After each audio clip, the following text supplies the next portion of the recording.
Welcome to ওয়েবশিপ। তো চলুন দেখা যাক আজকে আমরা আমাদের শিপে করে কোথায় কোথায় জার্নি করব। তো আজকে আমরা যেখানে যেখানে যাব সেটা হচ্ছে মডার্ন জাভাস্ক্রিপ্ট ট্যাগ কী হয় আর এক্সটার্নাল স্ক্রিপ্ট এবং ক্যাশ স্ক্রিপ্ট কী হয়। তো আজকের টপিকটা খুবই ইম্পর্টেন্ট এবং ইন্টারেস্টিং হতে চলেছে। ভিডিওটি একদম শুরু থেকে শেষ পর্যন্ত খুব মনোযোগ সহকারে দেখে যাবেন, একদম স্কিপ করবেন না, কেননা স্কিপ করলে আপনি অনেক কিছু মিস করে যাবেন যেটা আপনার পরবর্তীকালে হয়তো প্রবলেম ক্রিয়েট করবে। তো চলুন শুরু করা যাক। তো চলুন সবার প্রথমে আমরা আমাদের ফোল্ডার স্ট্রাকচারটাকে তৈরি করি। তো তার জন্য আমরা চলে যাব হচ্ছে সি ড্রাইভে, যাওয়ার পরে জাভাস্ক্রিপ্ট ক্লাসেস, আর আমাদের আজকে ক্লাস নাম্বার হচ্ছে ক্লাস 5। ঠিক আছে, তো এবার এখানে আমরা যথারীতি একটি index.html তৈরি করে নিই। index.html বেশ। আর এটাকে আমরা রাইট ক্লিক করে নোটপ্যাডে খুললাম, এটাকে রাইট ক্লিক করে ক্লোজ অল বাট দিস করে দিলাম। আর আমরা এখানটাতে এসে জাস্ট এটাকে আমরা ওপেন করে নিই। হ্যাঁ, ডাবল ক্লিক করলাম, দেখুন এটা এখন ওপেন হয়ে গেল। এখন এই মুহূর্তে আমাদের এখনও পর্যন্ত কিছু লেখা হয়নি, তাই এবার আমরা এখানে যাব। যাওয়ার পরে আমরা জানি যে HTML এর স্ট্রাকচার আনার জন্য আমাদেরকে HTML:5 লিখতে হয়। চলে আসলো, তারপরে আমরা এখানে লিখব ক্লাস 5, তাই তো 05। সেভ করলাম। এখানে আসার পরে জাস্ট আমরা টেস্টিং পারপাসে এখানটাতে হ্যালো জাভাস্ক্রিপ্ট জাস্ট লিখে দিলাম। ঠিক আছে, এটা H1 এর মধ্যে। এবার এখানে যাব, আমরা আমাদের আউটপুটে আসবো, রিফ্রেশে ক্লিক করব, দেখুন এখানে হ্যালো জাভাস্ক্রিপ্ট লেখাটা চলে এসেছে। বেশ। তো দেখুন গত পর্বে সবার ফার্স্টে আমরা দেখি যে এই যে মডার্ন জাভাস্ক্রিপ্ট ট্যাগ এই জিনিসটা কী হয়। তো দেখুন গত পর্বে আমরা দেখলাম যে যখনই আমাদের জাভাস্ক্রিপ্টের কোড লিখতে হবে বা জাভাস্ক্রিপ্টের কোনো একটা কিছু লিখতে হবে, তখন আমাকে কি করতে হয়, তখন আমাকে স্ক্রিপ্ট ট্যাগ শুরু শেষ করতে হয়, তাই না? দেখুন স্ক্রিপ্ট ট্যাগ শুরু শেষ করতে হয়। এবার স্ক্রিপ্ট ট্যাগ শুরু শেষের মাঝখানে আমাকে এখানে কোড লিখতে হয়, তাই না? একদম। কিন্তু এই যে এরকম স্ক্রিপ্ট ট্যাগ শুরু শেষ লিখতে হয়, আগেকার দিনে কিন্তু এই শুধুমাত্র স্ক্রিপ্ট ট্যাগ শুরু আর শেষ করলেই হতো না। আগেকার দিনে কি হতো, এইখানটাতে দেখবেন type equal to text slash JavaScript এই কথাটা লিখতে হতো। তাই এখনও পর্যন্ত দেখা গেল যে আপনি এখন মডার্ন ওয়েতে জাভাস্ক্রিপ্ট শিখছেন, দ্যাটস ওকে। কিন্তু আপনার এমনও হতে পারে যে আপনার কাছে এমন একটি প্রজেক্ট আসলো বা এমন একজনের কাজ করা জাভাস্ক্রিপ্টের কোড আসলো যেখানে ওল্ড জাভাস্ক্রিপ্টের সিনট্যাক্স ইউজ করা। তো সেখানটাতে দেখবেন ওনারা স্ক্রিপ্ট ট্যাগ শুরু আর শেষটা দেখবেন এইভাবে লিখেছে, স্ক্রিপ্ট ট্যাগ শুরু স্ক্রিপ্ট ট্যাগ শেষ, তারপরে type equal to text slash JavaScript. ঠিক আছে, এইটা আগেকার রুলসে ফলো করা হতো HTML4 যখন ছিল তখনকার সময়। তো তখন যারা জাভাস্ক্রিপ্ট ব্যবহার করতেন তারা এরকম স্ক্রিপ্ট ট্যাগ শুরু শেষের মাঝখানে এরকম একটা অ্যাট্রিবিউট দিয়ে রাখতেন। আমরা জানি এটাকে অ্যাট্রিবিউট বলে, আমরা HTML অ্যাট্রিবিউট শিখেছি। তো দেখুন এখানে type equal to text slash JavaScript এভাবে দিয়ে রাখতেন।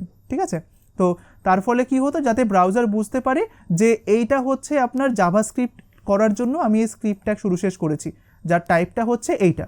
কিন্তু এখনকার মডার্ন ব্রাউজারে বাই ডিফল্ট ব্রাউজাররা এটাই জানে যে আমাকে স্ক্রিপ্ট মানেই জাভাস্ক্রিপ্ট নিয়েই কাজ করতে হবে।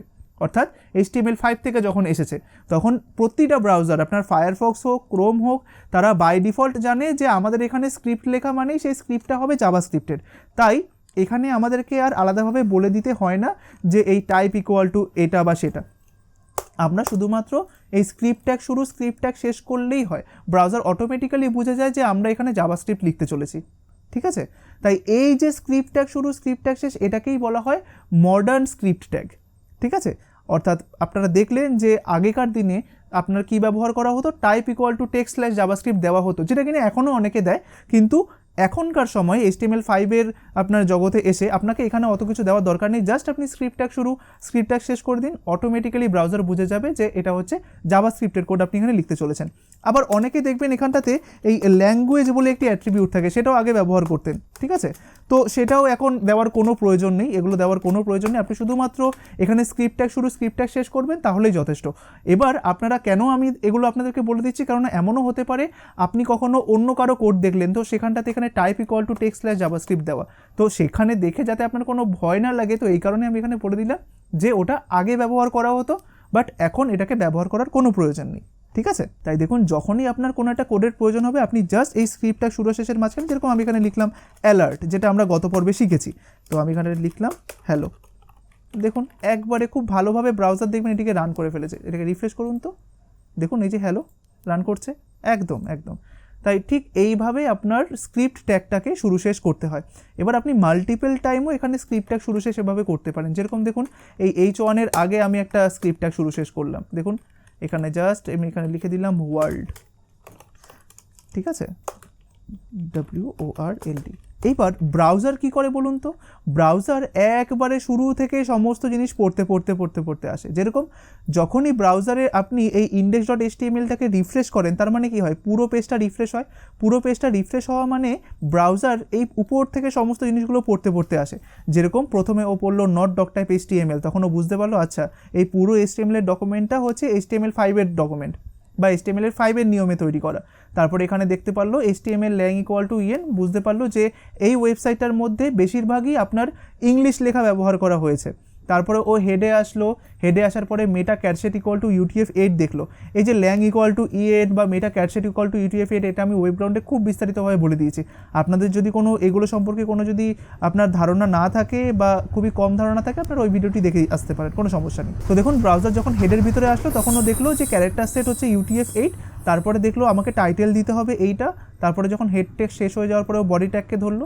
এবার বডি ট্যাগকে যখন ও পড়তে আসবে, বডির ভিতরে প্রথমেই কে রয়েছে, এটা রয়েছে, তাই ও সবার প্রথমে এটাকে এক্সিকিউট করবে। অর্থাৎ এই স্ক্রিপ্ট ট্যাগ শুরু আর শেষের মাঝখানে যেটা আপনি লিখেছেন ও সেটাকে এক্সিকিউট করবে। তাই ও সবার প্রথমে কাকে এক্সিকিউট করবে বলুন তো? এই ওয়ার্ল্ডটাকে, ঠিক আছে? এইবার তারপরে ও এটাকে এক্সিকিউট করতে তো যাবে কিন্তু করতে পারবে না, কারণ দেখুন নিচে আবার একটা স্ক্রিপ্ট ট্যাগ লেখা রয়েছে। এবার ও কী করে, ও স্ক্রিপ্ট ট্যাগগুলোকে সবার আগে পড়ার চেষ্টা করে। তাই ও দেখুন এই অ্যালার্টটাকে তখন রান করানোর চেষ্টা করবে। তাই দেখবেন ফার্স্টে ওয়ার্ল্ড এসছে, আপনি ওকেতে প্রেস করেছেন, তারপরে দেখবেন এই হ্যালোটা এসছে, তারপরে আপনি যখন ওকেতে প্রেস করবেন তারপরে দেখবেন যে ডিসপ্লেতে আপনি এই হ্যালো জাভাস্ক্রিপ্ট লেখাটা দেখতে পাচ্ছেন।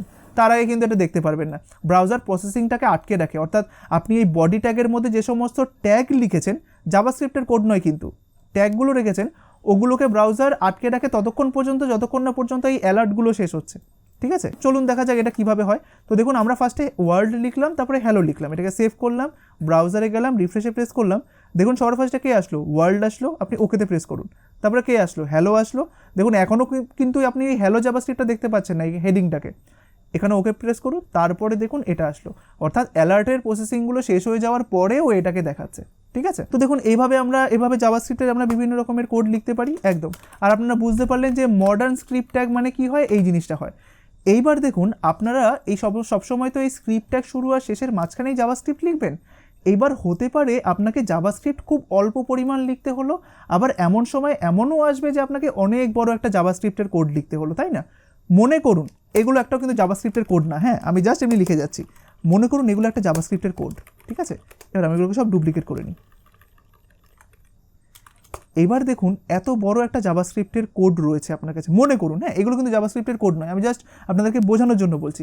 এবার এত বড় একটা জাভাস্ক্রিপ্টের আপনার কোড হয়ে গেল। এবার দেখুন এখানে তো শুধু আপনার জাভাস্ক্রিপ্টের কোডই থাকবে না, আপনি যখন একটা ওয়েবসাইট তৈরি করবেন এখানে আপনার ডিভ থাকবে, বিভিন্ন রকমের বড় বড় একটা মোটামুটি বলতে পারেন যে 1000 লাইনের পুরোপুরি HTML-ই থাকবে, ঠিক আছে? তারপরে CSS তো আলাদাভাবে থাকবেই, ইন্টারনালও হতে পারে, ইনলাইনও হতে পারে, যেটা আপনার প্রেফারেবল সেটা।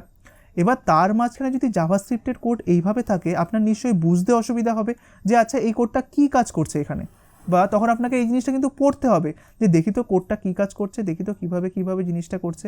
এইটা কিন্তু আপনাকে পুরোপুরিভাবে পড়ে জিনিসটা করতে হবে। আর এটা খুবই অগোছালো লাগছে জিনিসটা, অর্থাৎ আপনি একটা ফাইলের মধ্যেই আপনি HTML-ও লিখছেন, আবার CSS-ও লিখছেন, আবার জাভাস্ক্রিপ্টও লিখছেন। এবার দেখুন যারা ভালো কোডিং করে তারা কি করে, এই CSS-গুলোকে ওরা ইন্টারনাল বা ইনলাইন না রেখে ওরা এক্সটার্নাল CSS করে নেয়। কারণ কি, এতে তাদের সুবিধা হয় যে আপনি CSS খুঁজতে চাচ্ছেন, আপনাকে HTML-এর থাকার কোনো দরকার নেই।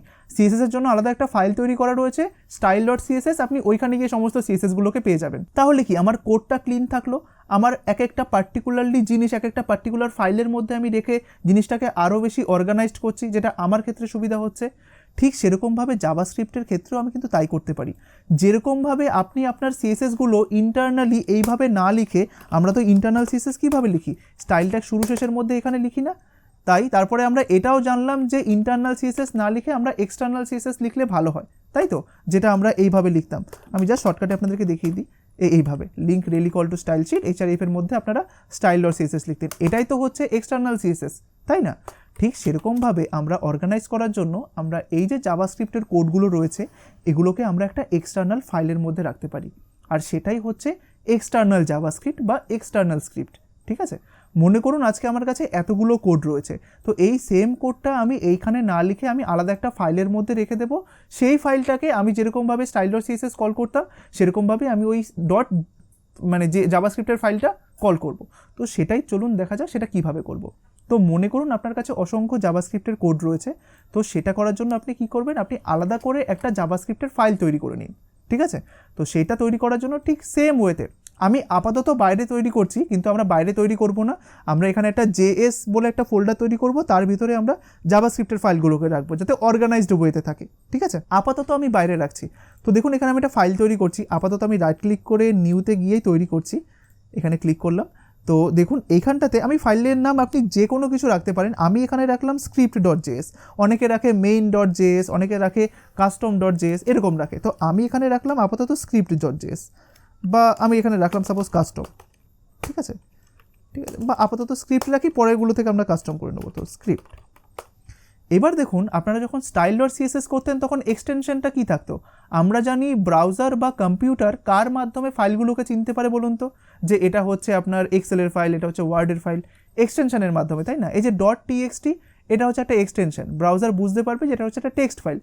আপনি যখন .css দেন তখনই কিন্তু ব্রাউজার বুঝতে পারে যে এটা হচ্ছে একটা CSS এর ফাইল, বা কম্পিউটার বুঝতে পারে এটা একটা CSS এর ফাইল, তাই না। সেরকমভাবে .htmlটাও তাই। এবার আপনি যে একটা জাভাস্ক্রিপ্টের জন্য ফাইল রেডি করতে চাইছেন সেটা আপনি কম্পিউটারকে বোঝাবেন কিভাবে, কোন এক্সটেনশনের মাধ্যমে, ঠিক .js এর মাধ্যমে। এবার দেখুন স্ক্রিপ্ট ডট রয়েছে, আমি শুধুমাত্র txt-টাকে মুছে দিয়ে আমি এখানে কি লিখবো, js, ঠিক আছে। আপনি এন্টার প্রেস করুন, আরেকবার এন্টার প্রেস করুন, দেখুন এখন জাভাস্ক্রিপ্টের ফাইলটা তৈরি হয়ে গেল, ঠিক আছে। এইবার এটা তো তৈরি হলো, এটাকে কি আমরা ডবল ক্লিক করে ওপেন করব না, এটাকে আমরা ওপেন করব নোটপ্যাডে। তো নোটপ্যাডে ওপেন করার জন্য এটাকে রাইট ক্লিক করুন, এডিট উইথ নোটপ্যাডে যান। তো দেখুন এখানে শুধুমাত্র কিচ্ছু নেই, ফাঁকা জায়গা রয়েছে। এবার এখানেই আমাকে কি করতে হবে, এখানেই আমাকে এই যে স্ক্রিপ্টটা শুরু আর শেষের মাঝখানে যে জিনিসগুলোকে আমরা লিখতাম, তো সেই জিনিসগুলোকেই আমাদেরকে এই script.js এর মধ্যে লিখতে হবে। এবার সেখানে কিন্তু আবার এই script.js এর মধ্যে কিন্তু আমাকে এখানে আবার ওই স্ক্রিপ্ট ট্যাগ শুরু স্ক্রিপ্ট ট্যাগ শেষ করার কোনো দরকার নেই, না, এখানে আমরা কোনো কিছু করব না। এখানে আমরা শুধুমাত্র জাভাস্ক্রিপ্টের কোডগুলোকে নেব, ঠিক আছে। আমরা এইখানে কেন স্ক্রিপ্ট ট্যাগ শুরু স্ক্রিপ্ট ট্যাগ শেষ দিয়েছিলাম, কারণ এই ফাইলটা তো আর জাভাস্ক্রিপ্টের ফাইল না, এই ফাইলটা হচ্ছে HTML এর ফাইল। তাই HTML এর ফাইলের মধ্যে ব্রাউজার যাতে বুঝতে পারে এটা হচ্ছে জাভাস্ক্রিপ্টের কোড, এই কারণে আমরা এখানে স্ক্রিপ্ট ট্যাগ শুরু আর স্ক্রিপ্ট ট্যাগ শেষ দিয়েছিলাম। কিন্তু এখানে তো ব্রাউজার অটোমেটিক্যালি জানে যে এটা জাভাস্ক্রিপ্টের কোড, কিসের মাধ্যমে জানে, এই এক্সটেনশনের মাধ্যমে, কারণ ফাইলটার নাম কি script.js, তাই না। তাই আমাকে এখানে বলে দেওয়ার দরকার নেই যে স্ক্রিপ্ট ট্যাগ শুরু হও বা স্ক্রিপ্ট ট্যাগ শেষ হও। আমি শুধুমাত্র কী করলাম, এখান থেকে পুরো যে কোডটা আছে সেটাকে আমরা Ctrl+X করে আমরা জাস্ট এখানটাতে বসিয়ে দিলাম, ঠিক আছে। এভাবে জাস্ট একটু অগোছালো হয়ে যায় অ্যালাইন করার জন্য। দেখুন শুধুমাত্র প্রথম লাইনটা ঠিকঠাক আছে, পরের লাইনগুলো সব এদিকে চলে এসেছে। আমি কি করব, আমি এই দিকটা এসে শিফট ট্যাব প্রেস করলাম, দেখুন এগুলো সব এই লাইনে চলে এসেছে, সেভ করলাম। এবার এখানে জাস্ট সেভ করলাম, ঠিক আছে। তো দেখুন এইবার আমার জাভাস্ক্রিপ্টের কোডগুলো রয়েছে পুরোপুরি আলাদা ফাইলে, যেটা কিনা খুবই অর্গানাইজড ওয়েতে। এবার এই জাভাস্ক্রিপ্টের কোডগুলো যাতে এই HTML ফাইলটার উপরে এফেক্ট ফেলতে পারে তার জন্য আমাকে কি করতে হবে, লিঙ্ক করাতে হবে, তাই না। যেরকমভাবে আমরা style.css এর লিঙ্ক করাতাম, তো এইখানে আমরা এই JS ফাইলটাকে লিঙ্ক করাবো কিভাবে, তার জন্য দেখুন এই স্ক্রিপ্ট ট্যাগ শুরু আর শেষের মাঝখানে আর কোনো কিছু রাখার দরকার নেই, জাস্ট এই স্ক্রিপ্ট ট্যাগ শুরু আর শেষ আপনি পাশাপাশি দিয়ে রাখুন, বা আমি সবগুলোকে কেটে দিয়ে আমরা শুরু থেকে করি। তো সবার প্রথমে আপনারা কি করতেন, স্ক্রিপ্ট ট্যাগ শুরু শেষ করতেন না, ব্যাস এইভাবেই রেখে দিন, এর মাঝখানে কোনো এন্টার দেওয়ার কোনো প্রয়োজন নেই। এইবার আপনি যখন একটা জাভাস্ক্রিপ্টের ফাইলকে আপনার index.html বা অন্য কোনো HTML এর মধ্যে লিঙ্ক করাতে যাবেন, তখন আপনাকে এই স্ক্রিপ্ট ট্যাগ যেখানে শুরু হয়েছে সেখানে একটা অ্যাট্রিবিউট লিখতে হবে যার নাম হচ্ছে src equal to double quotation, ঠিক যেভাবে আমরা CSS করেছি এক্সটার্নাল CSS সেভাবে। এবার এই srcর মধ্যে আপনাকে কি দিতে হবে, সেই জাভাস্ক্রিপ্টের ফাইলটা যেটা আপনি চাইছেন এখানে এসে এফেক্ট ফেলুক, ঠিক আছে। এবার তার জন্য আমাকে খুঁজতে হবে যে এই যে script.js সেটা কোথায় রয়েছে, এই যে খোঁজাটা এটাকেই বলা হয় ফাইল পাথ, ঠিক আছে। অর্থাৎ এই যে আপনি একটা ফাইলকে খুঁজে এখানে বসাবেন সেটা কিভাবে, বা ফাইল পাথ জিনিসটা কি হয়, আপনি যদি ফাইল পাথ সম্পর্কে যদি খুব বিস্তারিতভাবে কোনো কিছু জানতে চান তাহলে অবশ্যই আমি সাজেস্ট করব আপনি ওয়েব গ্রাউন্ডে গিয়ে সেটা দেখুন। কেননা যখন আমি HTML শিখিয়েছি, HTML এর মধ্যে ফাইল পাথ নিয়েই আমি একটা আলাদা করে জাস্ট ভিডিও বানিয়েছিলাম, ওই ক্লাসে শুধুমাত্র ফাইল পাথ রিলেটেডই একটি কোর্স ছিল। আর ওখানে আমি বলে দিয়েছি যে একবার যে এই ফাইল পাথটা খুব ভালোভাবে শিখতে পারবে, বা একবার যদি এই ভিডিওটা কেউ দেখে ফেলে এই ফাইল পাথের উপরে যে ভিডিওটা আমি বানিয়েছি ওখানে, তাহলে ওনার আর পরবর্তীকাল থেকে কোনো জায়গাতেই ফাইল পাথ নিয়ে আর আটকাবে না, এত ভালোভাবে আমি ওখানে বলে দিয়েছি। তাই আশা করি আপনারা ওটা দেখতে চাইবেন। তাই আমি কি করব, আমি এই ভিডিওটার ডিসক্রিপশানে ওই ফাইল পাথের যে ভিডিওটা আছে ওর লিঙ্কটা দিয়ে দেবো। আমি চাইছি যে আপনারা গিয়ে দেখে আসুন। এরপরে যদি আপনারা কখনো পিএইচপি দেখেন বা সিএসএস দেখেন বা জেএস দেখেন, এই যে ফাইল পাথের যে সমস্যাটা সেটা আপনার ক্লিয়ার হয়ে যাবে ওই ভিডিওটা দেখলে, ঠিক আছে? তো আশা করি আপনারা ওই ভিডিওটা থেকে অনেক কিছু শিখতে পারবেন। তো দেখুন, আমরা যখন কোনো একটা ফাইলকে এখানে নিয়ে আসতে চাইবো তখন আমাকে দেখতে হবে যে আমি কোন ফাইলের মধ্যে বর্তমানে রয়েছি। দেখুন index.html এ রয়েছি, তাই আমি index.html থেকে কাকে খুঁজতে চাইছি? script.js-কে। চলুন সেটাকে খুঁজি। তো সবার প্রথমে আমি কোন ফাইলে রয়েছি? index.html। এবার আমরা ফোল্ডারে চলে যাই। ফোল্ডারে যাওয়ার পরে দেখবো আমার index.html কোথায় আছে, এইখানে রয়েছে। এবার দেখতে পাচ্ছি index.html যেখানে রয়েছে ঠিক সেখানেই আপনার script.js রয়েছে। তাই আপনাকে কোনো জায়গাতে যেতে হবে না, আপনি শুধুমাত্র এখানটাতে লিখে দিন এসআরসির মধ্যে script.js। এবার কখনোই আমরা এখানে হাতে লিখবো না, ঠিক আছে? আমরা সবসময় ফাইলের নামটাকে কপি করে নেব। কীভাবে কপি করব? এটাকে সিলেক্ট করবেন, কিবোর্ড থেকে F2 বাটনটা প্রেস করবেন বা রাইট ক্লিক করে এই যে রিনেম অপশানটায় ক্লিক করবেন, ঠিক আছে? দুটো জিনিস সেমই হয়। তাই আমি এখানে সিলেক্ট করলাম, কিবোর্ড থেকে F2 বাটনটা প্রেস করলাম। দেখুন এখন শুধুমাত্র স্ক্রিপ্ট লেখাটা চুজ হয়ে রয়েছে বা সিলেক্ট হয়ে রয়েছে। আমি চাইছি পুরো জেএস পর্যন্ত সিলেক্ট হোক। তার জন্য আপনি কি করবেন? Ctrl+A প্রেস করুন, পুরোটা সিলেক্ট হয়ে গেল। এবার Ctrl+C প্রেস করুন, কপি হয়ে গেল। এইখানে এসে জাস্ট পেস্ট করে দিন, ঠিক আছে? তাতে কি হলো, আমি যদি হাতে লিখতাম দেখা গেল যে কখনো কখনো পি মিস্টেক করে ফেলেছি, আই দিতে ভুলে গেছি, তখন আমাদের কাছে তখন দেখা গেল স্ক্রিপ্টটা রান হচ্ছে না আমাদের মিস্টেকের কারণে। এই কারণে কপি করে পেস্ট করে আনাটা ভালো, ঠিক আছে? তো এইবার আমরা এখান থেকে জাস্ট আনওয়ান্টেড যেগুলো জাভাস্ক্রিপ্ট কখনোই চিনবে না, জাভাস্ক্রিপ্ট কি এই এএস এসডি এগুলোকে চিনবে না?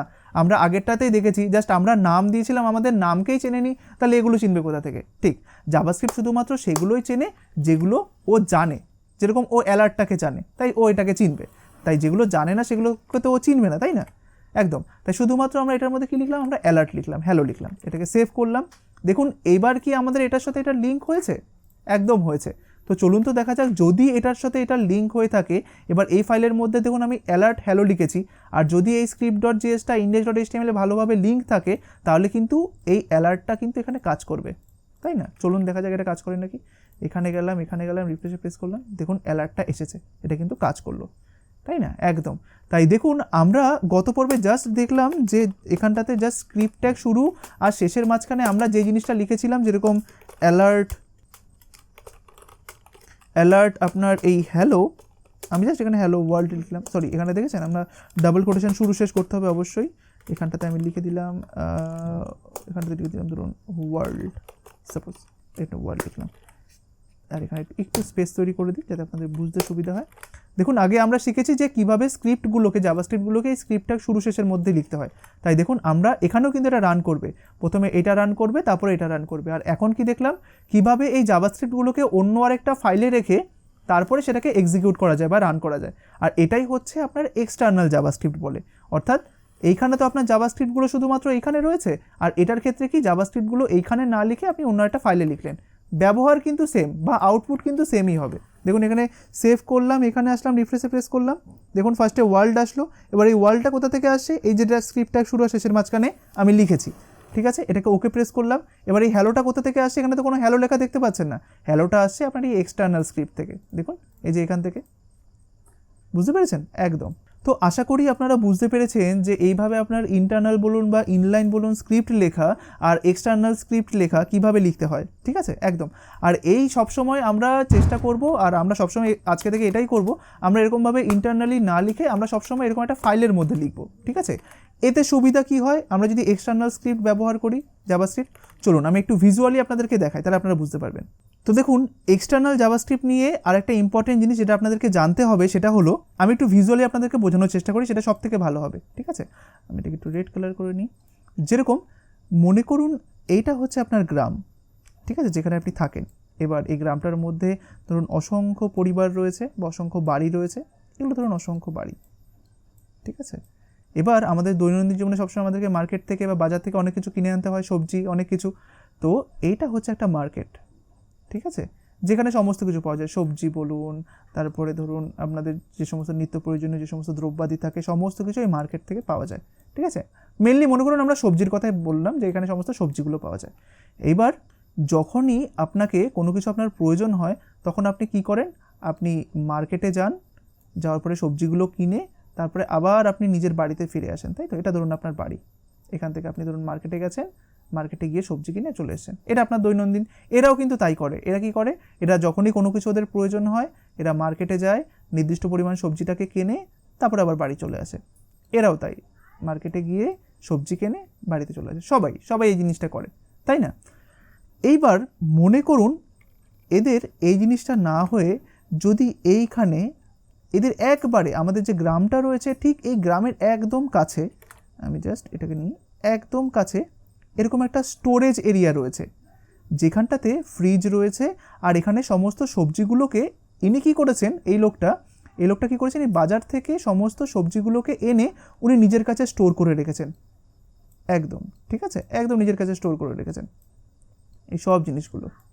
বাজারে যে জিনিসটা যেই মূল্যে পাওয়া যায় ওনার এখানেও সেই জিনিসটা সেই মূল্যেই পাওয়া যায়, ঠিক আছে? কিন্তু সব জিনিসগুলো এখানে যেভাবে আপনি ধরুন, আপনি যদি মনে করেন যে না এখানে টাটকা পাওয়া যাবে, এখানে এরকম না, ওরকম নয়, এনার কাছে সমস্ত কিছু সব কিছু এনার কাছে রয়েছে। এবার বলুন তো, এবার আপনি কি আর এইখানে যাবেন? না, আপনি কিন্তু আর এখানে যাবেন না। তারপর থেকে সব গ্রামবাসীরা কি করবে, ওনার ধরুন কোনো একটা কিছু প্রয়োজন হলো, উনি তখন কি করবে, উনি তখন এইখানে যাবে, যাওয়ার পরে সবজিটা কিনে আবার বাড়ি চলে আসবে, তাই না? কারণ কি, ওনার ট্রান্সপোর্টের যে সময়টা সেটা কিন্তু বেঁচে গেল, আবার যদি ট্রান্সপোর্টে কোনো যদি খরচাও হয় সেটাও কিন্তু ওনার বেঁচে গেল, ওনার খাটনিটা কিন্তু কম হচ্ছে, ওনাকে আবার এইখানে গিয়ে আবার এখান থেকে এটা কিন্তু করতে হচ্ছে না, তাই না?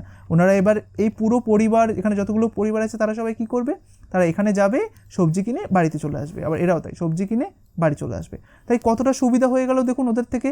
ওরা আগে সবজি কিনতে যেত এইখানে, আর এখন দেখুন কত কাছাকাছি, ওদের কত সুবিধা হয়ে গেছে, তাই না? ঠিক, এবার এই জিনিসটাই দেখুন জাভাস্ক্রিপ্টের মধ্যে কিভাবে আপনাকে হেল্প করে, ঠিক আছে? দেখুন আমি এটাকে একটু কালারটাকে চেঞ্জ করে নিই, আমি এই কালারটাতে বোঝাই, ঠিক আছে?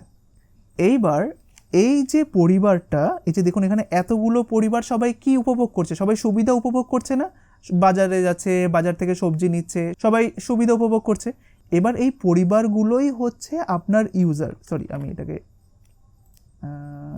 করি, এই পরিবারগুলোই হচ্ছে আপনার ভিজিটার বলতে পারেন, বা যারা আপনার ওয়েবসাইটটাকে বা ওয়েব পেজটাকে দেখে, ঠিক আছে? এই যে এরা হচ্ছে ভিজিটার, অর্থাৎ আপনি যখন একটা ওয়েব পেজ তৈরি করবেন বা একটা ওয়েবসাইট তৈরি করবেন, তো সেই সমস্ত জিনিসগুলোকে কে দেখবে? আপনি তো শুধু একা দেখবেন না, আপনি তো ওটা তৈরিই করেছেন যাতে অন্যরা দেখতে পান, তাই না? এবার এরা হচ্ছে সেই ভিজিটার, বা এটা হচ্ছে সেই পরিবার বলতে পারেন, ঠিক আছে? এবার আপনার যে তৈরি করা জাভাস্ক্রিপ্টটা সেটা কোথায় থাকে বলুন তো? সেটা থাকে আপনার কম্পিউটারে। এই যে আপনি ধরুন অনেকগুলো জাভাস্ক্রিপ্ট ফাইল এখানটাতে তৈরি করলেন, ঠিক আছে? অনেকগুলো জাভাস্ক্রিপ্ট ফাইল তৈরি করলেন, এগুলো সব একটা জাভাস্ক্রিপ্ট ফাইল, ঠিক আছে? এটা আপনার কম্পিউটার, ঠিক আছে? আপাতত এটা আমি বলছি যে এটা আপনার কম্পিউটার, কিন্তু বাই ডিফল্ট কী থাকে, এটা একটা সার্ভারে সমস্ত ফাইলগুলো থাকে, তাই সার্ভার বা একটা কম্পিউটার জিনিসটা সেম হয়। আমি পরবর্তীকালে আপনাদেরকে বলে দেবো যে সার্ভার কী হয়, এই জিনিসগুলো কী হয়, সব কিছু। তো মনে করুন এটা আপনার কম্পিউটার, আপনার কম্পিউটারের মধ্যে অনেক জাভাস্ক্রিপ্টের ফাইল রয়েছে, এক্সটার্নাল জাভাস্ক্রিপ্ট ফাইলগুলো রয়েছে। এবার দেখুন এই প্রত্যেকটা ইউজার যে আপনার ওয়েবসাইটটাকে দেখবে, নিশ্চয়ই তাদের কাছে একটা ব্রাউজার থাকবে, তাই না? তাই কি করে, প্রতিবার কি হয়, আপনি যদি নর্মালি আপনার ওই শুধুমাত্র স্ক্রিপ্ট ট্যাগ শুরু, স্ক্রিপ্ট ট্যাগ শেষ করে রাখেন, মানে যেটা আমরা এইভাবে করেছি, এই যে আপনি যদি জাস্ট আমি একটা Ctrl Z প্রেস করি, আপনি যদি এইভাবে জিনিসটা লিখে রাখেন, তাহলে এইটা অনেকটা হয়ে যায় ওই বাজার থেকে ডাইরেক্টলি নিয়ে আসার মতো। অর্থাৎ এই যে ইউজাররা কি করে, ইউজারের যে ব্রাউজারটা থাকে, ব্রাউজারটা কি করে, এইখানে যায়, ব্রাউজারটা কি করে, ইউজারের মেশিনে যে ব্রাউজারটা আছে, এই যে এটা তো ইউজারের মেশিন, এই ইউজারের মেশিনেও কিন্তু একটা ব্রাউজার থাকে, যেটা নাহলে ও দেখবে কী করে আপনার ওয়েবসাইটটা। তো ওই ব্রাউজারটা কী করে, ও আপনার এখানটাতে যায়, তারপরে ওই স্ক্রিপ্ট ট্যাগ শুরু আর শেষের মাঝখানে জিনিসটাকে পড়ার পরে তারপরে এই ব্রাউজারে এসে সেটাকে রান করে ওই ইউজারকে দেখায়। ঠিক এদেরও কিন্তু তাই, ঠিক আছে? এই ইউজারটাও যখন আপনার এই ফাইলটা যদি অ্যাক্সেস করতে চায়, ও কী করবে, ও আপনার এখান থেকে এইখানে যাবে, স্ক্রিপ্ট ট্যাগটাকে পড়বে, পড়ার পরে আবার আপনাকে এইখানটাতে এসে ওটাকে দেখাবে, ঠিক আছে? কিন্তু এইখানে সব থেকে একটা ভালো জিনিস যেটা দেখুন, এই প্রত্যেকটা এই ইউজারের কাছে তো একটা ব্রাউজার রয়েছে, যে ব্রাউজারে ওরা দেখে, ব্রাউজারের মধ্যে ইনবিল্ট খুব সুন্দর একটা জিনিস রয়েছে, যেটা হচ্ছে এই যে এই লোকটা যে জিনিসটা প্রদান করে, ঠিক আছে? সেটা ব্রাউজারও একটা খুব ভালো একটি সুবিধা আপনাদেরকে দেয়, এই ইউজারদেরকে দেয়, ঠিক আছে? সেটা কি, যদি আপনি এক্সটার্নাল CSS ব্যবহার করে থাকেন বা এক্সটার্নাল JS ব্যবহার করে থাকেন, ব্রাউজার কি করে, এই ব্রাউজারটা কিন্তু অন্য কোনো ব্রাউজার না, এগুলো হচ্ছে এই ইউজারেরই ব্রাউজার এক একটা। হ্যাঁ, আমি যেটা এখানে বড় করে ড্র করলাম। আপনি যদি এক্সটার্নাল জাভাস্ক্রিপ্ট ব্যবহার করে থাকেন, তাহলে ব্রাউজার কি করে বলুন তো, ব্রাউজার এই এক্সটার্নাল জাভাস্ক্রিপ্টগুলোকে জাস্ট এখানটাতে ডাউনলোড করে রাখে, যেরকম আমি জাস্ট একটু শুরু থেকে এক্সাম্পলে বলি, যেরকম মনে করুন সবার ফার্স্টে আপনি ধরুন এই ইউজারটা আপনার এই জাভাস্ক্রিপ্টটাকে কল করেছে, ঠিক আছে? তাই কি হয়, প্রথমবার কিন্তু ব্রাউজার, কারণ এটার মধ্যে কিন্তু ব্রাউজার রয়েছে একটা, প্রথমবার ব্রাউজার কী করে, প্রথমবার ব্রাউজার এই স্ক্রিপ্টটার মধ্যে যায়। এটা যদি একটা এক্সটার্নাল স্ক্রিপ্ট হয়, ব্রাউজার কী করে, এই এক্সটার্নাল স্ক্রিপ্টটাকে ফার্স্টে ও একটা স্টোরেজ এরিয়ার মধ্যে রাখে, আর সেই স্টোরেজ এরিয়াটা হচ্ছে এইখানে, ঠিক আছে? তাই ইউজারের ব্রাউজার ফার্স্টে কী করলো, ইউজারের ব্রাউজার ফার্স্টে এইখানে গেল আপনার কম্পিউটারে, আপনার কম্পিউটার থেকে এই ফাইলটাকে নিল, নেওয়ার পরে ব্রাউজার তার নিজস্ব একটা স্টোরেজ এরিয়া রয়েছে যেটাকে বলা হয় ক্যাশ, CACHE, আমরা একটু আগে বললাম না ক্যাশ স্ক্রিপ্ট, তো সেটা এটাই। তো ব্রাউজার কি করে, আপনার এখান থেকে যে script.js বা custom.js ফাইলটা আছে, ব্রাউজার তার নিজস্ব ক্যাশে মেমোরিতে আপনার এই ফাইলটাকে ডাউনলোড করে রাখে বা স্টোর করে রাখে। তারপরে ওইখান থেকে ধরুন আমি এখানে আবার ড্র করছি যে ব্রাউজার ফার্স্টে এখান থেকে আপনার এখানে ফার্স্টে রিকোয়েস্টটা গেল, অর্থাৎ ইউজারের ব্রাউজার কি করলো, আপনার এই script.srcটাকে এখান থেকে নিল, নেওয়ার পরে ও একটা স্টোরেজের মধ্যে ফার্স্ট অফ অল জিনিসটাকে রাখলো, রাখার পরে এই স্টোরেজ থেকে আপনাকে আউটপুটটা দিল, ঠিক আছে? আর এই জায়গাটাকেই বলা হয় ক্যাশ, ঠিক আছে? আমি একটু লিখে দিই, এই জায়গাটার নাম হচ্ছে ক্যাশ, ঠিক আছে? তাই একটু প্রথম থেকে দেখুন যে দেখুন যখন এই ইউজারটা, আমি আবার একটুখানি প্রথম থেকে ড্র করি কারণ এই জিনিসটা বোঝাটা খুব দরকার আপনাদের কাছে, হ্যাঁ দেখবেন খুব ভালো ভালো কনসেপ্টগুলো ক্লিয়ার হয়ে যাবে। তো দেখুন যেটা আমি বললাম যে এইটা হচ্ছে আপনার ইউজার, আর প্রত্যেকটা ইউজারের কাছে তো ব্রাউজার থাকে, আর তারা ওই ব্রাউজারের মাধ্যমেই তো আপনার এই স্ক্রিপ্টের মাধ্যমে এক্সিকিউট হওয়া জিনিসগুলোকে দেখতে পায়, সেটা অ্যালার্ট হোক বা যে কোনো কিছু হোক, একদম। তাই প্রথমবার যখন এই ইউজারটা আপনার এই স্ক্রিপ্টটাকে রান করে, বা এই ইউজারের মধ্যে থাকা ব্রাউজারটা যখন আপনার এই এক্সটার্নাল স্ক্রিপ্টটাকে রান করে, তখন জিনিসটা কিভাবে কাজ করে, ব্রাউজার ফার্স্টে এইখানটায় যায়, যাওয়ার পরে আপনার এইটা ধরুন একটা script.js রয়েছে, ওটাকে ব্রাউজার এনে ওর নিজস্ব একটা ক্যাশ মেমোরি থাকে, ও সেখানটাতে সেটাকে সেভ করে। এই যে ধরুন এই ফাইলটাকে এনে ও এখানটাতে ডাউনলোড করে এখানে এনে সেভ করে দেয়, ঠিক আছে? তারপরে এইখান থেকে জিনিসটাকে আপনার এই ইউজারের ব্রাউজারে সেটাকে শো করে বা স্ক্রিপ্টটাকে রান করে। এইবার এটার সুবিধা কি হলো, পরবর্তীকালে যদি অন্য কোনো ইউজার এই সেম স্ক্রিপ্টটাকে যদি রান করানোর চেষ্টা করে, তাহলে তাকে আর এইখানে যাওয়ার দরকার নেই। কারণ কি দেখুন, কারণ অলরেডি তো এই ফাইলটা ব্রাউজার তার ক্যাশ মেমোরিতে নিয়ে রেখেছে, তাই আবার তার জন্য আবার আলাদা করে কল করে আবার সেটাকে ক্যাশ মেমোরিতে এনে আবার ক্যাশ মেমোরির থেকে এখানে ডিসপ্লে করার তো কোনো মানে হয় না, না। একবার যেহেতু ও একবার এটাকে এখানে এনে ফেলেছে, তাই দেখুন পরবর্তীকালে যদি এই ইউজারটাই, আমি এই ইউজারটার কথা ছেড়েই দিলাম, পরবর্তীকালে যদি এই ইউজারটাই যদি আবার এই স্ক্রিপ্টটাকে রান করতে চায় বা এই স্ক্রিপ্টটাকে কল করতে চায়, তখন কিন্তু ও আর এইখানটাতে গিয়ে আবার এই সেম প্রসেসটা কিন্তু হবে না। তখন ও কী করবে বলুন তো, তখন ও একবারে এইখানে যাবে, যেহেতু ওর ক্যাশ মেমোরিতে স্ক্রিপ্টটা রয়েছে, এখানে গিয়ে দেখলো ক্যাশ মেমোরিতে স্ক্রিপ্টটা রয়েছে, ওইখান থেকে এনে এখানে রান করবে। দেখুন কতটা ফাস্ট হয়ে যাবে দেখুন প্রসেসটা। ও কিন্তু আবার এত দূর গিয়ে কিন্তু জিনিসটাকে কিন্তু রান করছে না, ও দেখছে যে আমার সামনেই তো জিনিসটা রয়েছে, তাই ও কী করবে, ও এখানে যাবে, স্ক্রিপ্টটাকে নেবে, রান করে দেবে। এরকম প্রতিটা ইউজারের ক্ষেত্রেই সেম। মনে করুন প্রতিটা ইউজারের ক্ষেত্রে মধ্যেই কিন্তু একটা ব্রাউজার রয়েছে, তাই না? দেখুন এখানে একটা ব্রাউজার রয়েছে, আর একটা ইউজার চাইলে মাল্টিপল আপনার ইয়েকে কল করতে পারে, আপনার ফাইলকে কল করতেই পারে, কারণ একটা ব্রাউজার থেকে তো আপনি আর একটা শুধুমাত্র ইয়েকেই কল করতে পারেন না, একটা script.js-কেই তো কল করতে পারেন না। আপনি ওখানে দেখা গেল অনেকে custom.js রয়েছে, মনে করুন আপনার এখানে script.js রয়েছে, custom.js রয়েছে, অনেক জেএস রয়েছে। এবার আপনি তো এই সবগুলো জিনিসকে তো একটা ব্রাউজার থেকে রান করতেই পারবেন, তাই না? ঠিক সেম কনসেপ্টটা এখানে কাজ করে। এবার দেখুন আমি এই কনসেপ্টটা আরও ভালোভাবে ক্লিয়ার করি। মনে করুন এ হচ্ছে একটা ইউজার, এই ইউজারের কাছে একটা ব্রাউজার রয়েছে, এটা হচ্ছে ওর ব্রাউজার, ঠিক আছে? এবার ও এই ফাইলটাকে চায়, ঠিক আছে? তো এই ফাইলটাকে চায় মানে প্রাথমিকভাবে ও কী করবে, আমরা সবাই জানি প্রাথমিকভাবে ও এই ফাইলটার কাছে যাবে, যাওয়ার পরে ও এই ফাইলটাকে নিয়ে এসে কোথায় সেভ করবে, এই ক্যাশ মেমোরিতে, ঠিক আছে? ক্যাশ মেমোরিতে সেভ করলো, তারপরে এই ক্যাশ মেমোরি থেকে ও আবার এটাকে কোথায় এক্সিকিউট করাবে, এইখানে এক্সিকিউট করাবে। এইবার পরবর্তীকালে এই ইউজারটা আবার যদি কখনো এই স্ক্রিপ্টটাকে কল করতে চায়, তখন কি ও আবার এই মার্কেটে যাবে না, বা তখন কি আপনার এই কম্পিউটার থেকে রান করবে না, তখন ও কী করবে, তখন ও জাস্ট যেহেতু ও জানে যে এই স্ক্রিপ্টটা অলরেডি ওর ক্যাশ মেমোরিতে রয়েছে, ও ক্যাশ মেমোরিতে যাবে, ফাইলটাকে নেবে, এক্সিকিউট করিয়ে দেবে এইভাবে, ঠিক আছে, এই সবগুলো এগুলো সব ইউজারের জন্য সেম। মনে করবেন প্রতিটা ইউজার, এবার আপনিও একটা ইউজার, আপনার কাছেও কিন্তু ব্রাউজার রয়েছে, আর প্রতিটা ব্রাউজারের মধ্যেই কিন্তু ক্যাশ মেমোরি রয়েছে। সেটা কোথায় থাকে সেটা আমি দেখিয়ে দেবো পরবর্তীকালে, ঠিক আছে। তাই এইটাই হচ্ছে আপনার এই এক্সটার্নাল স্ক্রিপ্টগুলো ব্যবহার করার সবথেকে সুবিধা, ঠিক আছে। এক্সটার্নাল স্ক্রিপ্টগুলো ব্যবহার করার সবথেকে সুবিধা কি, কারণ শুধুমাত্র এক্সটার্নাল স্ক্রিপ্টগুলোকেই কিন্তু ব্রাউজার এই ক্যাশ মেমোরিতে স্টোর করতে পারে, ওই ইন্টারনাল স্ক্রিপ্টগুলোকে নয়। তাই আমরা সবসময় চেষ্টা করব এক্সটার্নাল স্ক্রিপ্টগুলোকে ব্যবহার করার, ঠিক আছে। এবার আমি আরও একটা এক্সাম্পল দেব, ভিডিওটা একটুখানি বড় হলেও আমি মনে করি আপনাদের পুরোপুরিভাবে ক্লিয়ার হওয়া উচিত, ঠিক আছে। তো এই কারণেই তো দেখুন আমি এগুলোকে সব রিমুভ করে দিচ্ছি ফর দ্য মোমেন্ট, হ্যাঁ, এইটুকুকে রিমুভ করে দিই, আমি আরেকটু ভালোভাবে বোঝাই জিনিসটাকে। এবার মনে করুন এইটা হচ্ছে আপনার কম্পিউটার, যেটা আমরা এখন এখানে করছি, ঠিক আছে। তো আপনার কম্পিউটারের মধ্যে নিশ্চয়ই একটা ব্রাউজার থাকে, একটা ব্রাউজার রয়েছে একদম, ঠিক আছে। তো এই ব্রাউজারটার মধ্যে আপনি দেখুন কিছুক্ষণ আগে আমরা দেখলাম যে একটা index.html থাকে, script.js থাকে, তাই না। এবার দেখুন আমরা যেভাবে script.jsটাকে index.html এর মধ্যে রান করালাম, ঠিক সেরকমভাবে আমি যদি এইখানে চাই আমার কাছে আরেকটা html ফাইল থাকুক, যেরকম আমি এখানটাতে তৈরি করলাম about.html, ঠিক আছে। এই ফাইলটা তৈরি করলাম, বেশ, এটাকে আমি রাইট ক্লিক করে নোটপ্যাডে করলাম, করার পরে আমরা এখানে স্ট্রাকচারটাকে নিয়ে আসি html:5 দিয়ে, করার পরে এখানটাতে আমি দিয়ে দিলাম যে অ্যাবাউট পেজ, সাপোজ এভাবে দিয়ে দিলাম, ঠিক আছে। এবার বলুন তো আমরা যেভাবে এই script.jsটাকে এটার মধ্যে লিঙ্ক করিয়েছি, ঠিক সেরকমভাবে আমরা এই script.jsকে এই about.html এর মধ্যে কি লিঙ্ক করাতে পারবো?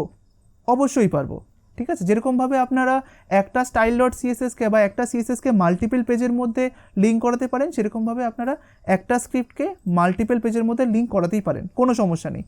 তো দেখুন ঠিক রুলটা সেম। আমরা কি করব, আমরা aboutus.html দেখুন খোলাই রয়েছে, এখানে ধরুন খোলা রয়েছে, আমরা কি করব সেম ওয়েতে জাস্ট বডি ট্যাগ শেষ করার আগে সমস্ত কিছু দেবেন, এক্সটার্নাল জেএস এর লিঙ্কগুলো, ঠিক আছে। দেখুন আমরা এখানেও তাই করেছি, আমরা এখানে জাস্ট বডি ট্যাগ শেষ হওয়ার আগেই কিন্তু সব এক্সটার্নাল বলুন বা ইন্টারনাল বলুন আমরা জেএসগুলোকে লিখেছি, ঠিক এটার ক্ষেত্রেও তাই এটার ক্ষেত্রে দেখুন আমরা করার সময় কি করব, আমরা জানি যে স্ক্রিপ্ট ট্যাগ শুরু, স্ক্রিপ্ট ট্যাগ শেষ, আর তার ইয়েতে কি লিখতে হয়, একটা অ্যাট্রিবিউট লিখতে হয় src বলে। তো এটা আমরা শর্টকাটে লিখছি, আমি এখানটাতে script:src দিয়ে দিন, তারপরে ট্যাব প্রেস করুন, দেখুন এটা চলে এসেছে। তো আপনারা চাইলে আপনারা হাতে লিখে নেবেন। তো এটার মধ্যেও ঠিক সেম। এবার আমাকে এইখানে যে ফাইলটা লিখবো, আমরা যে ফাইলটা লিঙ্ক করাতে চাইছি সেটাকে আমাকে খুঁজতে হবে কার সাপেক্ষে, about.html এর সাপেক্ষে। তো চলুন দেখা যাক about.html কোথায় রয়েছে। দেখতে পাচ্ছি about.html যেখানে রয়েছে সেখানেই আপনার script.js রয়েছে। তাই আমরা কি করব, এখান থেকে সেম সিলেক্ট করলাম F2 Ctrl+A Ctrl+C, এইখানটাতে গিয়ে এটাকে পেস্ট করে দিই। তাহলে এবার যদি আমি এই অ্যাবাউটকে রান করি, তাহলে দেখুন এখানটাতে হ্যালো লেখাটা দেখতে পাচ্ছি না, একদম দেখেছেন। স্ক্রিপ্ট আমার একটা, আমি সেটাকে যে কোনো পেজের মধ্যে কিন্তু ব্যবহার করতে পারছি। এইবার এটার সুবিধা দেখুন, এটার সুবিধা কিভাবে হলো দেখুন। এবার যেই মুহূর্তে আপনি একবার প্রথমে কাকে রান করেছেন, প্রথমে তো আপনি index.html-কে রান করেছিলেন, তখনই কিন্তু একবার কে কল হয়ে গেছে বলুন তো, তখনই কিন্তু একবার এই script.js কিন্তু কল হয়ে গেছে। কারণ কি দেখুন আপনি index.html এর মধ্যে কিন্তু এই script.js-কে কল করেছিলেন, লিঙ্ক করেছিলেন, তাই না। তাই যেই মুহূর্তে আপনি index.html-কে রান করেছিলেন সেই মুহূর্তেই কিন্তু এই script.js-টা কোথায় স্টোর হয়ে গেছে বলুন তো, ক্যাশ মেমোরিতে। তাই পরবর্তীকালে যখন আপনি এইখান থেকে এই aboutus.html-টাকে যখন এরকম ওপেন করলেন, তখন কিন্তু ওইটা কোথা থেকে লোড হচ্ছে, এই আপনার script.js-টা ওই ক্যাশ মেমোরি থেকে। ও কিন্তু আবার ওই স্ক্রিপ্টটাকে গিয়ে ডাউনলোড করে আবার তারপরে আপনার ব্রাউজারে এসে দেখায়নি, ও কী করেছে, ক্যাশ মেমোরি থেকে এনে দেখিয়েছে। এই সেম জিনিসটা আমি একটু ভিজুয়ালি বলি, তাহলে আপনাদের আরও ক্লিয়ার হবে। দেখুন মনে করুন এটা আপনার ব্রাউজার, ঠিক আছে, আর আপনার এখানটাতে এই যে তিনটে জিনিস রয়েছে, একটা হচ্ছে আপনার index.html, এটা হচ্ছে about.html, এটা হচ্ছে আপনার script.js, ঠিক আছে, আর এটা আপনার ব্রাউজার। এবার যখনই আপনি এই ব্রাউজারের মধ্যে index.html-টা ওপেন করলেন, তখন কি হলো বলুন তো, যেহেতু এই index.html-টার মধ্যে আপনার script.js-টা ইনক্লুড করা রয়েছে বা লিঙ্ক করানো রয়েছে, তাই ব্রাউজার কি করবে, আমি জাস্ট এখানটাতে ক্যাশ মেমোরিটাকে রেখে দিই, হ্যাঁ। তো এই ব্রাউজারটা কি করবে, আপনার যেই মুহূর্তে আপনি index.html-কে কল করবেন, আর যেহেতু index.html-এর মধ্যে আমাদের দেখুন এখানটাতে কি রয়েছে, script.js এক্সটার্নাল জাভাস্ক্রিপ্ট লিঙ্ক করা রয়েছে, ও কি করবে, ও আপনার এই যে আপনার এক্সটার্নাল জাভাস্ক্রিপ্টটা রয়েছে ওটাকে ও এখান থেকে নিয়ে এসে ও এই ক্যাশ মেমোরিটাতে সেভ করে রাখবে, ঠিক আছে, script.js-টাকে, ঠিক আছে, একদম। তাই পরবর্তীকালে যদি আপনি এইখান থেকেই এই ব্রাউজার থেকে যদি আবার aboutus.html-কে যদি আপনার কল করেন, ঠিক আছে, এবার যেহেতু aboutus.html এর মধ্যেও আবার সেম এই script.js-কে আপনার কল করানো রয়েছে বা লিঙ্ক করানো রয়েছে, তখন কিন্তু ওইটা আর এইভাবে এখান থেকে এসে আর এখানে এসে তারপরে এখানে দেখাবে না। তখন যেহেতু আপনার এই script.js-টা অলরেডি আপনার এইখানে ক্যাশ মেমোরিতে আপনার সেভ হয়ে গেছে বা ডাউনলোড হয়ে গেছে, তাই যতগুলো পেজের মধ্যে এখানে যদি আপনার আমার কাছে 5খানা পেজ থাকে আর ওই 5খানা পেজের মধ্যে যদি এই script.js-কে লিঙ্ক করানো থাকে, সেই script.js-টা কিন্তু তখন আসবে কোথা থেকে, এই ক্যাশ মেমোরি থেকে, ঠিক আছে।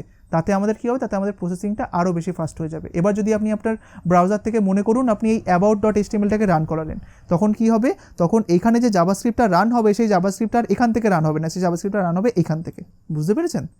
তাই এইটাই হচ্ছে ক্যাশ মেমোরির কাজ।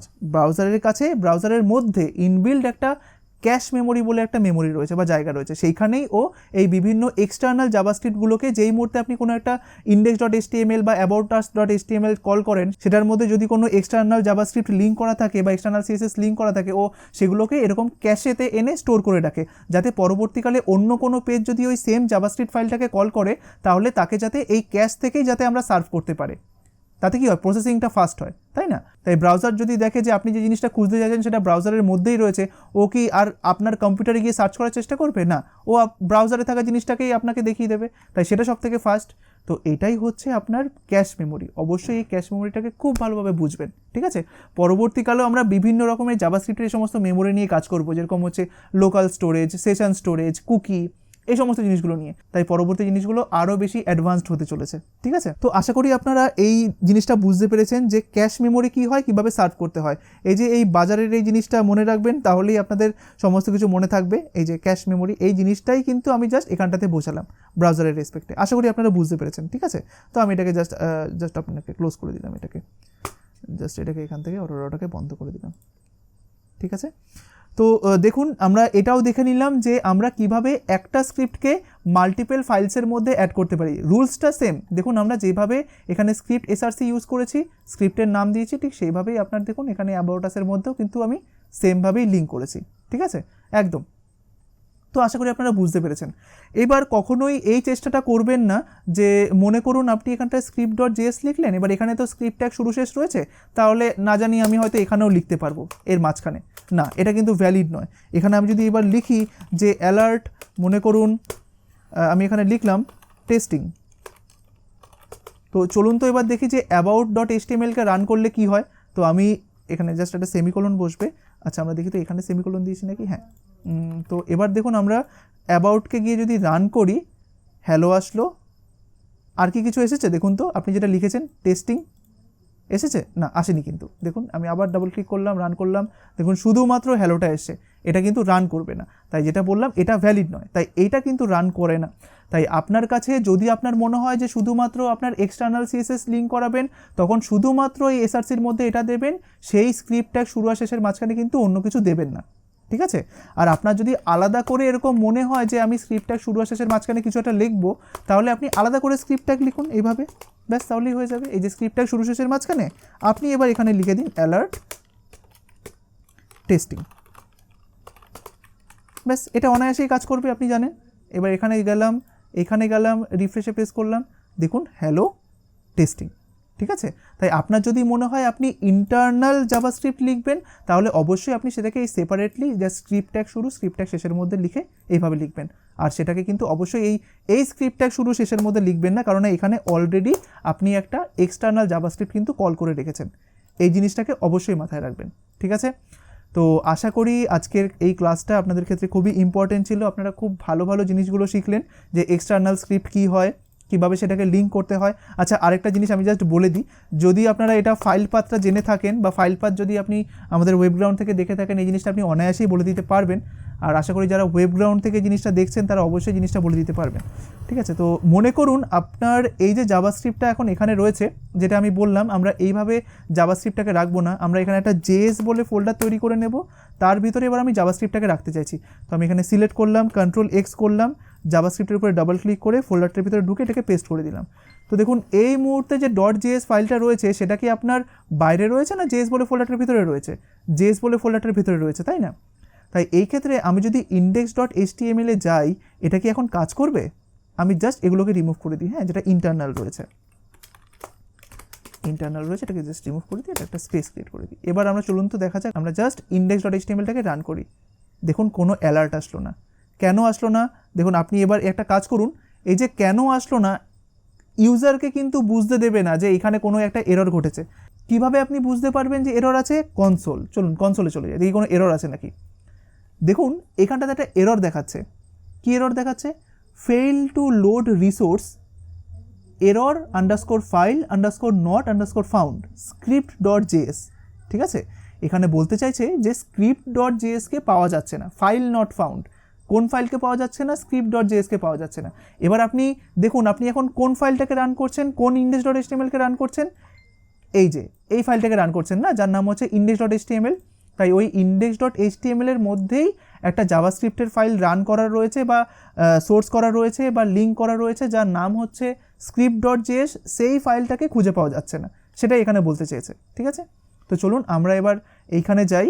আমরা দেখতে পাচ্ছি যে হ্যাঁ ঠিক তো, index.html এর মধ্যে তো একটা script.js কে লিঙ্ক করানো রয়েছে। তাহলে কেন এটা কাজ করছে না? কারণ আমরা পাথে ভুল করেছি। আমরা সবসময় যে ফাইলের মধ্যে কাজ করছি সেই ফাইলের সাপেক্ষে আমরা এই ফাইলটাকে খুঁজবো। তাই চলুন তো index.html এর সাপেক্ষে আমরা এই ফাইলটাকে খোঁজার চেষ্টা করি, দেখি সেটাকে কোথায় পাই। তাই index.html যেখানে রয়েছে আমরা প্রথমে সেখানে যাই। এই যে এখানে index.html যেখানে রয়েছে সেখানে একটা js বলে ফোল্ডার রয়েছে, তার ভিতরে আমাকে ঢুকতে হবে।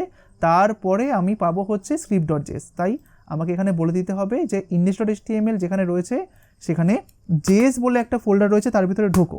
তো সেটা বোঝাতেই এই js/ এটা ব্যবহার করা হয়।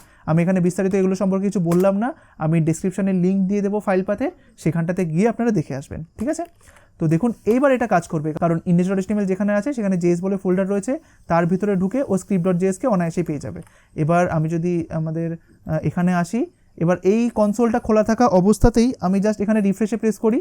দেখুন এখানটাতে এটা চলে আসলো কিন্তু হ্যালোটা, ওকে প্রেস করলাম।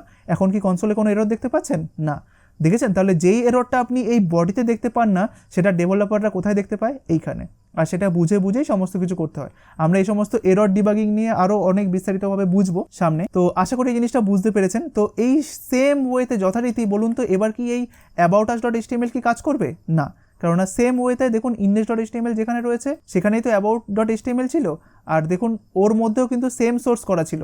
তাই আমাকে এখানে গিয়েও বলতে হবে যে এই script.js আর এখানে নেই, সেটা এখন js এর ভিতরে ঢুকে গেছে, তুমি সেটার লিঙ্ক করো।